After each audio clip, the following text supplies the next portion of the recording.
I honestly thought I'd never be writing something like this. My name's Mark, and I've been married to Sarah for almost 10 years. We met in college, did the whole whirlwind romance thing, and got married right after graduation. She was my best friend, my confidant, the person I thought I'd grow old with. We talked about building a life together, starting a family. Everything felt so right. But over the last few months, things changed. At first, it was subtle. She started coming home later than usual, always claiming work was getting intense, or that she was helping out a friend. I brushed it off. She was always a social person, and I never wanted to be that jealous, insecure husband.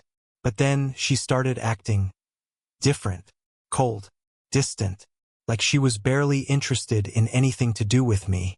I tried to ignore the signs. I convinced myself I was overthinking it, that I was just being paranoid. She'd go out for girls' nights more frequently, but if I ever tried to make plans with her, she'd brush me off, saying she needed some me time.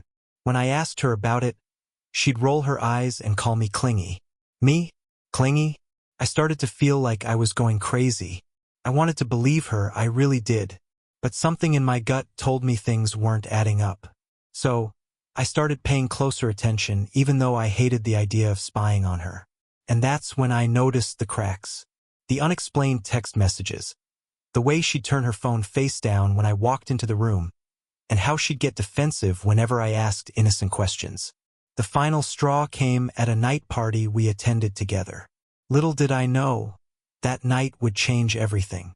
That night party was supposed to be a rare chance for us to reconnect. I was actually hopeful, thinking maybe it could bring us closer, get her out of whatever funk she was in. We arrived together, but the moment we stepped inside, Sarah drifted off like I didn't even exist. I tried not to let it bother me. I talked to a few friends, grabbed a drink, and kept an eye on her from a distance. After about an hour, I noticed Sarah laughing with a guy I didn't recognize. They were a little too close, and I felt that pang of jealousy creep in. I watched them for a bit, trying to convince myself they were just talking. But then, I saw her put her hand on his arm, leaning in with that familiar smile. The one she used to give me. My stomach twisted, but I didn't want to cause a scene, so I held back.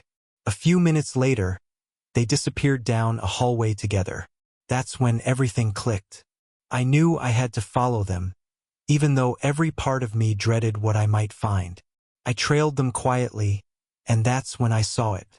Sarah was pressed up against him, whispering in his ear, their bodies way too close to be anything friendly.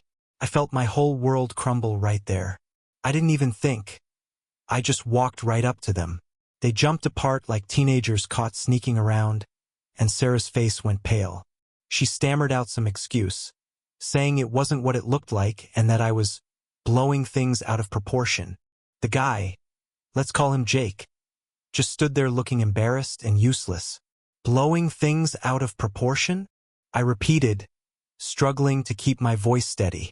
I just saw you all over him, Sarah. Are you really going to stand there and lie to my face? She rolled her eyes, like I was the one in the wrong. Mark, you're being ridiculous, she snapped. This is why I've been distant lately, because you're so controlling and paranoid. I'm just trying to have a little fun. Her tone was so dismissive, so full of contempt, that it stunned me. I'd caught her red-handed, and somehow she was making me the villain. Jake mumbled an apology and slunk away, leaving us alone in that crowded hallway where everyone was still blissfully unaware of the disaster unfolding.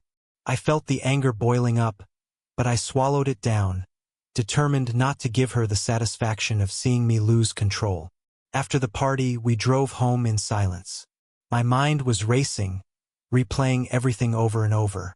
I wanted answers, but I knew she'd twist the truth to her benefit. Once we got inside, I asked her, point blank, how long it had been going on. She rolled her eyes and muttered, Mark, stop being dramatic. You just saw me talking to a guy. I couldn't believe the audacity. When I pressed her, she finally snapped, Fine. If you really want to know, I've been seeing him for a few months. But honestly, it wouldn't have happened if you weren't so boring. Her words stung like a slap. I couldn't believe how easily she tossed aside everything we'd built together, all because she wanted some excitement. She went on, blaming me for every little thing wrong in her life, as if her betrayal was somehow my fault.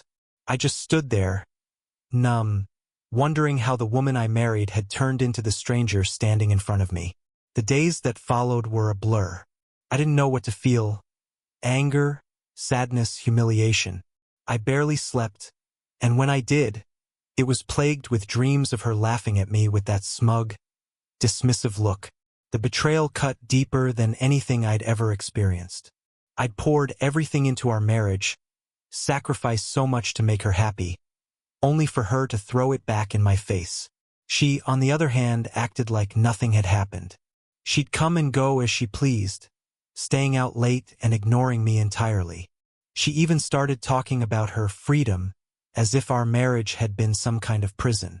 It was like she had zero remorse for what she'd done, no respect for me or our life together.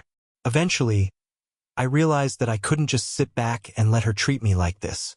She wanted her freedom? Fine. But she wasn't going to get away with humiliating me.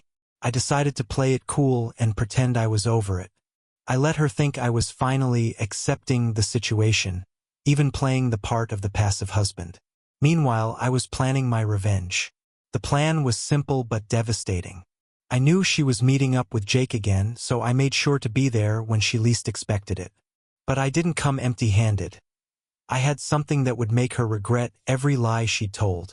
The night she was set to meet Jake, I followed her discreetly and snapped a few photos of them together, making sure to capture her in all her freedom. Then, I sent the pictures to her family, our close friends, and even a few coworkers she respected. I wanted everyone to know the truth about her.